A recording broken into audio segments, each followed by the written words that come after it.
Las prestaciones. Las prestaciones de trabajo son beneficios adicionales al que el trabajador es acreedor al tener un vínculo laboral. Las prestaciones nacen de una relación contractual y serán independientemente del salario. Con lo anterior podemos decir que el concepto de prestaciones es un beneficio adicional al que el trabajador se le otorga. Esto se establece de acuerdo a un contrato y siempre será independiente del salario. Las prestaciones deben tener en cuenta a todos sus trabajadores de forma colectiva, así como las prestaciones que exige la ley, que son de carácter obligatorio, y que también existen las adicionales, que serían a elección de la empresa, y por un acuerdo que se manifiesta gracias a un contrato, ya sea colectivo o individual. Algunos ejemplos de prestaciones de trabajo son servicios de comida, servicios de transporte, seguro médico, capacitación laboral, seguro social, vales de despensa, vacaciones, prima vacacional, aguinaldo, pago de utilidades, horas extra, fondos de ahorro, vales de gasolina, guardería y otros sin fin más. Ya que quedó claro lo que es las prestaciones, me gustaría decir algunos antecedentes que se tienen en cuenta hablando de las prestaciones laborales. Uno de ellos fue el periodo de Porfirio Díaz, que fue a finales del siglo XIX. Fue cuando México creció en su proceso de industrialización nacional, por lo que la clase obrera requería un sistema de seguridad social. Dicho sistema de seguridad social toma importancia a la Constitución mexicana, en el artículo 123. A los empresarios no les gustaba esta parte, por lo que pusieron resistencia de que se les otorgara beneficios a los trabajadores, ya que era menos dinero para ellos y más para la mano obrera. Gracias a todo esto, los sindicatos surgieron y lo que más querían era que tuvieran mejores condiciones laborales cada uno de sus miembros. Otro episodio de la historia mexicana que fue un factor importante para las prestaciones fue lo que se le conoce como el Milagro Mexicano, que fue en 1934 a 1970, donde México tuvo un crecimiento en todos los aspectos, y todo gracias a la formación de un México moderno y a la industrialización. La causa de esto fue la Segunda Guerra Mundial, que muchos creemos que México no tuvo mucha participación de forma directa, pero realmente aportó mucho de forma indirecta. Entonces, con todo lo anterior, podemos decir que hay factores que contribuyen a la obtención de prestaciones a los trabajadores en México. Por ejemplo, aquí hay y hubo un apoyo del gobierno en cuestión de sindicatos, y los derechos de los trabajadores se les ofrecía facilidades y beneficios a los trabajadores más que a los mismos empresarios. La Ley Federal de Trabajo propone actualmente 3 características principales para las prestaciones. El primero es el concepto de generalidad. Este nos habla de que todas las prestaciones deben otorgarse de manera general y en beneficio a todos los trabajadores, pero serán aplicadas cuando un sector o un grupo de trabajadores cumpla con ciertos requisitos como edad, sexo, antigüedad, estado civil y etc. Ejemplo de concepto de generalidad podría ser una invalidez, servicios médicos y etc. El segundo punto sería soporte jurídico. Este punto nos habla de que las prestaciones que se otorguen deben estar contempladas en la ley, así como también para el bienestar del trabajador y sus beneficiarios. El tercer punto sería soporte jurídico laboral al trabajador. Este punto nos habla de que las prestaciones deben ser para el bienestar del trabajador y sus beneficiarios, así como el no perder estos beneficios de ley o que se simulen salarios. Las prestaciones y la administración de recursos son algo que van de forma recíproca, ya que el personal debe conocer sus prestaciones, al igual que el encargado de recursos humanos que tiene que aprender qué prestaciones tiene la organización, sus efectos y el costo de mano de obra a corto y largo plazo. Aparte de que las prestaciones son un beneficio, también pueden ser una motivación para el empleado, pero en otra parte también las prestaciones generan más costos, por lo que el encargado y el administrador de recursos humanos deben encontrar un equilibrio entre dar las prestaciones adecuadas al trabajador y que sea posible costear dichas prestaciones, lo cual nos lleva a un siguiente punto, que son los planes de beneficio en efectivo. Hay gente que las empresas solo otorgan prestaciones solo porque otras empresas lo hacen. En muchos de estos casos son porque no quieren perder a sus trabajadores. Pero antes de que se aumenten las prestaciones, se debe realizar planes de beneficios en efectivo, que son la planeación de programas de prestaciones.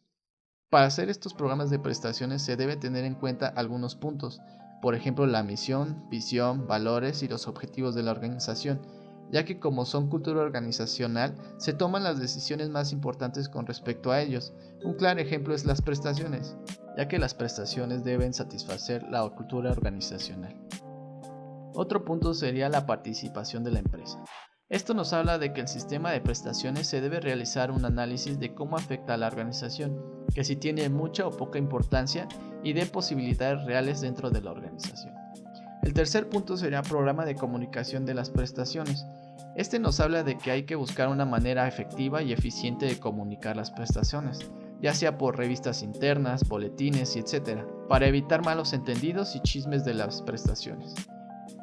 El cuarto punto sería control de costos, ya que se quiere con esto que no haya un mal gasto del dinero, porque el fin de esto es que se pague en cada ocasión que se requiera sin tener que pagar una infraestructura fija, ya que representa un costo fijo tenerlas. Lo cual todo lo anterior nos lleva a la clasificación de prestaciones. En el tema de clasificación de las prestaciones, nos habla de que estas no son fáciles de definir porque las prestaciones no se indican muy claramente en la Ley Federal del Trabajo. Hay unas que son predeterminadas y otras que pone la misma empresa. Existe una clasificación de las prestaciones, que el primero son pensiones y seguros, segundo las legales, las tres por seguridad social, otras prestaciones y servicios a tus trabajadores de la empresa.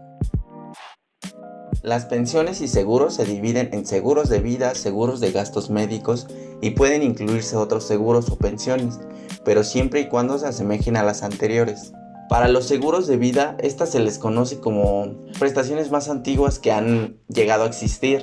Estas pueden incluir protección ante posibles discapacidades permanentes, totales o parciales, o por lo regular estos seguros los otorga alguna compañía aseguradora, lo cual significa un beneficio adicional de seguridad social. En el caso de los seguros de gastos médicos, por lo general, las empresas o el Estado, a través de instituciones de seguridad social, nos otorgan estas. En este caso es el IMSS. El patrón paga una parte y el trabajador paga una parte de las cuotas para que el trabajador se mantenga beneficiado de este seguro.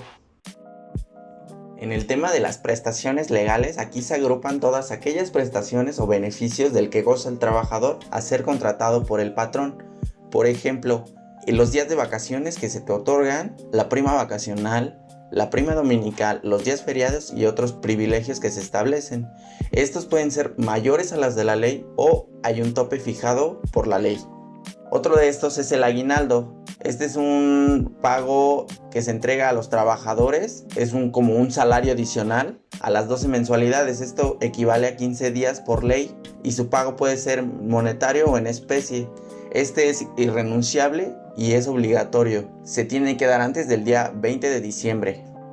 En el tema de vacaciones, generalmente se consideran las vacaciones como el tiempo que el trabajador descansa de las actividades que realiza de manera personal. Al trabajador le corresponde un día de descanso por cada 6 de trabajo. Eso es en una jornada de una semana normal de trabajo.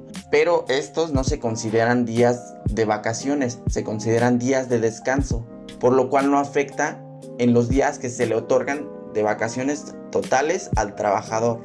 Por ejemplo, si llevas trabajando un año, se te otorgan 6 días de vacaciones, de acuerdo a la ley. Si van 2 años, 8 días, y así consecutivamente se le van agregando 2 días hasta llegar al 5.º año. Llegando al 5.º año, cada 4 años se te va a asignar 2 días más. Por ejemplo, del 5 al 9 te tocan 14 días de vacaciones y a partir del 10 se te suman otros 2 días. Los días otorgados para las vacaciones obviamente son con goce de sueldo, pero además de esto, en la ley nos marca una prima vacacional, el cual indica que el trabajador tendrá derecho a recibir el 25% de la cantidad que por concepto de pago de las vacaciones le corresponda. Este obviamente está establecido por la ley. En cuanto a días festivos o feriados, está claro que el trabajador debe descansar, pero si el patrón necesita que laboren en ese día, se tendrá que pagar al doble dicho día feriado o día festivo. Existen algunos días feriados, como lo estamos viendo en esta parte del video. Algún ejemplo del 1 de enero, 16 de septiembre. Estos vienen marcados en la ley como día feriado o día de descanso. En el tema de seguridad social, estas se financian con la cooperación o por la aportación de los trabajadores, patrones y en ocasiones del Estado. Por ejemplo, pensión por vejez, protección de cesantía, orfandad, invalidez, entre otras. En el caso de pensión por incapacidad, estos trabajadores pueden compensarse durante periodos en los que son incapaces de laborar por consecuencia de una enfermedad o un accidente. La mayoría de estos empleados están asegurados por pensión. Esto cubrirá a aquellas personas que se accidenten o se enfermen. En el costo por incapacidad, accidente o enfermedad de trabajo, los accidentes de trabajo, incapacidad o enfermedades deben considerarse como parte de los costos de producción. Los empleados no pagan su tratamiento ni dejan de percibir ingresos durante el mismo, ni deben someterse a procedimientos legales complicados, tardíos y por supuesto caros. Dentro de las organizaciones, como un servicio extra, existen lo que es el servicio médico y de enfermería dentro de la propia organización para tener siempre los trabajadores un lugar donde poder acudir sin la necesidad de salir y abandonar sus puestos de trabajo. Al mismo tiempo se tienen estaciones de asesorías para los trabajadores, ya sea para aspectos legales o financieros o algún otro problema que tengan de esta índole y se puedan solucionar. La preparación para el retiro es una prestación que se da a los trabajadores para tratarlos de encaminar a qué se debe de hacer cuando ya se jubile o cuando ya no se trabaje.